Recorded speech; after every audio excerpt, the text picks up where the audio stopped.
flies on top of it. You know, filthy, filthy water. It's the only water they have. They take it home, they wash with it. They wash their clothes with it, they drink it, because they have no other choice. So they have all kinds of health problems. Social justice. But in Canada, you know what? We've got taps all over the country. We've got all kinds of lakes, we've got all kinds of rivers, we've got a lot more water than we'll ever use. Charity isn't just giving that away. Social justice is actually doing something to, first of all, realize all the time that somebody else doesn't have this. So instead of turning on the tap and walking away for the day and knowing it's going to be there and couldn't care less, when you turn on that tap and you waste it, you know, what about that mother who's walking in that heat for hours to get dirty water? Should I consciously just be wasting it? And that's what social justice is. And that's what we should work against. Having some concern about what happens to that bottle afterwards, having some concern that I just wasted this for absolutely no good reason, having some concern about the energy it took to put that in a bottle and to make that bottle, and that I should have more respect for all of this, because I'm privileged. More respect for all of that than I've shown. And if we can do that as a way of life, not just on water, but on everything, then we are people who are embracing social justice.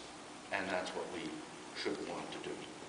Social justice is the case where you believe that everybody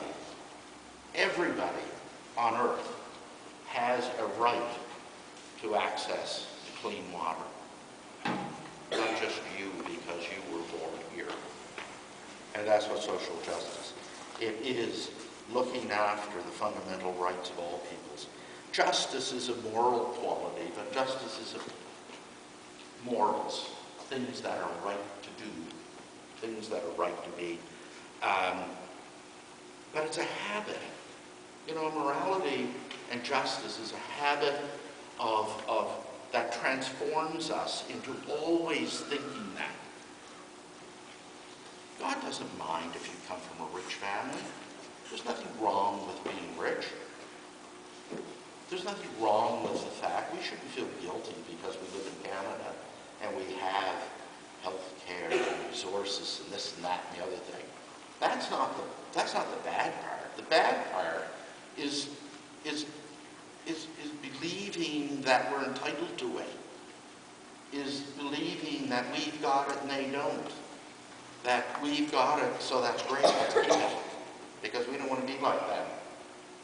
Social justice is knowing that we've got it and we're privileged, and that we've got more than we really need, and that we need to work on things and support ways to give them a little bit of what we have.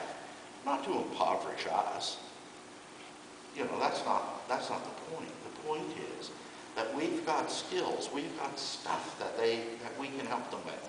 We've got a better education. Any one of us can go to university. Any one of us can become biologists or doctors or, you know, whatever we're capable of. Some of us will be capable of becoming teachers. Some are capable of becoming, I don't know, brain surgeons. I became a teacher. I don't know whether I could be a brain surgeon. Not a science guy, and not willing to work hard enough, and all that sort of thing. But we can all do something that can help other people, and they're in those villages. They're not there. They're not going to be doing much of any of that. So if justice says that we are inclined to work to giving each person and each other all that belongs to them, all that should belong to them, stuff that we were just given, we didn't work for. Then social justice is how you apply that. What do you do? What do you do with that? And that is on a big scale, a scale that benefits everyone. And, you know, Edge and Life Team have been doing that over the last couple of years. They've kind of zeroed in on this Christian teaching of the corporal works of mercy. And 2 years ago, one of them, they looked after this clothes to the naked.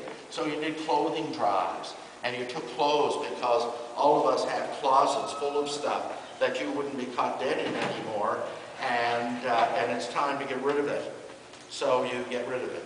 But somebody else can use it. Someone else would like to have it. And so that's what you guys kind of did. Like in my closet, where there were clothes that I'll never fit into again. But it's time for them to go too. After that, you did items for the hungry, and you did the food drive. This year, you're doing water to the thirsty. And since we can't send this to Africa, we can do what we can. We can collect money. We can learn about, it's not just giving the money, but it's learning about where it's going and why it's going there. And that's part of the social justice thing. To build those wells they were building, so that instead of muddy water, they get clean water. That's important stuff. You're doing important work. This is good stuff. And the other corporal works of mercy, and I don't know whether they're going to go through that, helping the homeless, which is another corporal work of mercy that we're charged to as Christians. As baptized Christians, we were told, not only did we just sort of get that water in the face, but we were also told that, you know, you've got to do something with this, because this is now your way of life. Visiting the sick, setting captives free. That doesn't mean we're all going to go out to the jail in Dartmouth and open the doors and hope everybody just takes right off and lives their life. There are all sorts of captivities, right? We're trapped and captive by addictions, by drug use, by alcohol use, by gambling. You know, there's all kinds of, you know, we're captive in situations of abuse, and you can't get out of it. And so, you know, there's lots of captivity, lots of imprisonment, and that's what that's getting at. And burying the dead and working with that.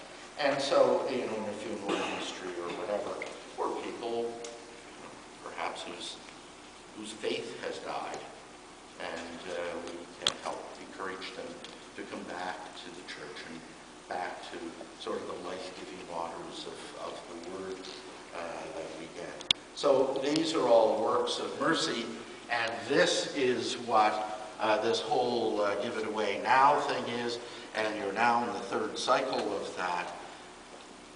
And that's a good thing, so take it seriously, but not just to the point of, oh, okay, I'll come in and eat a few crackers, and, you know, I'll listen to Brad, and I'll agree with, you know, whatever he wants me to agree to.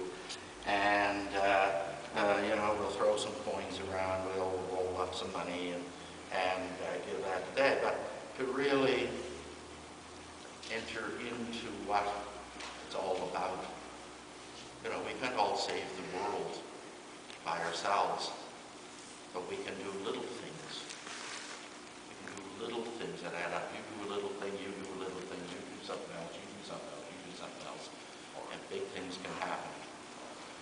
The gospel this coming Sunday talks about with the faith of a mustard